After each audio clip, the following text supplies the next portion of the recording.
첫 번째는 우리 재단의 가장 탁월한 경쟁력과 개선 보완이에요. 이 부분에 대해서 구체적으로 기술하라고 했는데 제가 여기 보면은 서울신용보증재단의 그 2020년 업무 계획 요 PDF 요 파일이 있는데 요거는 아래에 또 보여드릴 테니까 일단은 서울신용보증재단이 어떠한 과정을 통해 가지고 보증을 해주고 그리고 은행에서 대출을 받아서 소상공인 그런 소기업 분들을 어떻게 도와주는지에 대한 그런 프로세스에 대한 거를 이해를 해야 돼요. 처음 지금 아마 이 서울신용보증재단을 접한 분들도 있는데 기본적으로 어떻게 이렇게 지원을 해주는지에 대한 절차에 대한 이해를 반드시 먼저 하셔야지 그냥 사이트에 있는 그런 내용만 가지고 단순히 작성을 한다? 아니면 이런 자소서에 있는 부분 중에 그 칭찬할 만한 내용 찾아가지고 내가 개선이 보완한 부분에 대한 거를 나에 맞춰서 아니면 기업에 기사로 접한 부분을 짜집기해서 발표한다? 이러면은 다 탈락이라고 저는 생각해요. 깊이 있는 자소서를 분명히 채택할 거예요, 여기는. 엄청나게 많은 인원이 몰릴 수밖에 없어요, 지금은. 코로나 사태 때문에 많은 기업들이 지금 채용을 하지 않는 그런 시즌이기 때문에 이 지금 이렇게 단독적으로 이렇게 많은 규모를 채용을 한다? 엄청나게 많은 인원이 여기에 다 몰릴 것입니다. 그래서 더더욱 더 그 부분을 알고 지원을 하셨으면 좋겠어요. 여기 보시면 제가 사진으로 이렇게 보이듯이 일단 보증 상담에 대한 거를 해야 돼요. 보증 상담에 대한 거는 그 기업이 갚을 수 있는 능력이 있을 만한 그 경쟁력을 가지고 있고 실제로 어떠한 근거가 있습니다 라는 것을 이야기할 수 있을 만한 객관적인 서류가 무엇이 있다라는 것을 준비를 하셔서 보증 상담을 하셔야 되는데 보증 상담을 같은 경우에는 은행에 가서 먼저 설명을 받아도 되거든요. 어차피 마지막엔 이 보증을 받았던 내용을 토대로 은행에 가서 대출을 받아야 하는데 그 대출에 어떤 서류가 필요한지를 먼저 이해를 하고 보증 상담을 받으러 가시는 것을 권해드려요. 그리고 두 번째는 신청서 접수를 하게 되면은 거기에 대한 신용조사팀이 이렇게 세팅이 돼요. 우리 신입사원의 같은 경우는 이제 심사나 이런 부분을 아마 현장 지원을 가서 정말 맞는지 안 맞는지 그리고 사업자분들과 이제 대화를 통해서 어떤 부분이 어렵고 어떻게 했으면 좋겠는지 이런 부분들을 이야기를 통해서 보증을 받아도 되는지 안 되는지에 대한 거를 평가하는 중요한 역할을 하시게 될 거예요. 그래서 이 부분들을 이제 하게 되면은 일정 시간이 걸리게 되면 이 보증서가 이제 발급이 되는데 이때 조금의 수수료가 나와요. 요 보증료율이라고 해가지고 뭐 많진 않아요.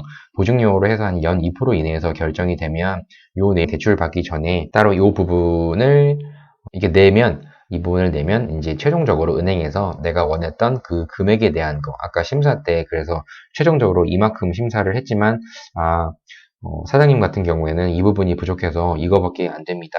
그런 부분을 가지고 최종적으로 신용보증재단에서 그 보증을 받았던 그 보증서를 가지고 이제 은행에 가셔서 대출을 받아서 내 통장에 입금이 되는 그런 시스템이에요.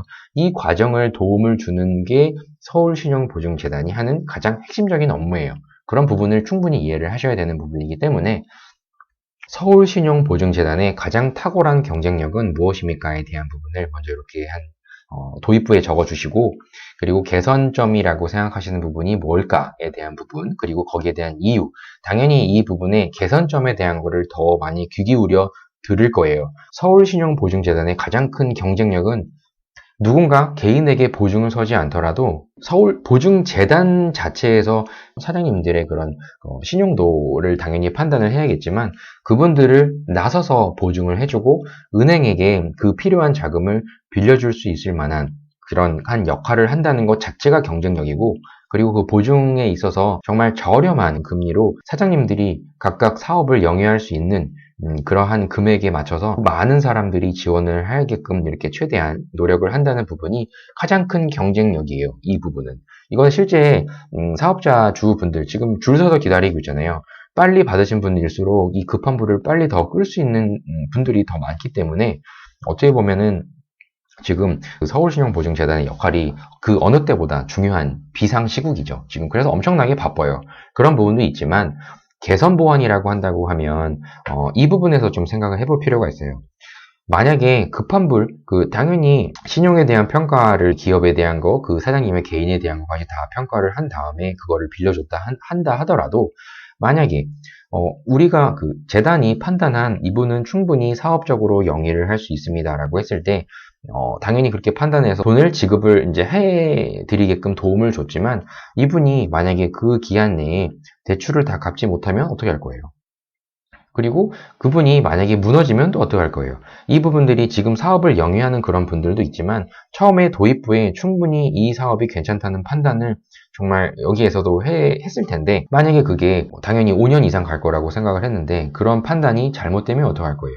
이런 부분 때문에 정말 더 냉정하게 이 사업에 대한 지속성에 대한 부분을 판단을 하고 그 부분을 더 적극적으로 더 필요한 분들 위주로 우선순위라는 걸 정해서 하셔야 될 것이고, 그리고 그런 개선 보완 입장이라고 보면은 저는 어떻게 보면은 재단 입장에서 이러한 사업 자체가 사업적으로 이 부분에 있어서는 기술력이 물론 있다고 하면 충분히 여기에서는 경쟁력이 있으실 겁니다 라는 부분을 좀 지역적으로 좀 찾아서 좀 이 부분을 좀 더 강화했으면 좋겠어요. 특히 LH 같은 경우에는 도시재생이라는 것도 하잖아요. 그러면 이미 무너진 지역에 대한 재생을 하겠다는 그런 사업을 하는 곳과 그리고 실제 여기에 갔을 때 어떠한 역할을 할 수 있는지에 대한 거를 미리 파악을 해서 지역 주민들의 얘기를 충분히 들어서 이분의 수요가 분명히 있다라는 부분을 알고 정말 사업을 하고자 하는 소상공인 분들 중에 경쟁력 있는 분을 오히려 적극적으로 찾아서 이 부분을 매칭하는 부분,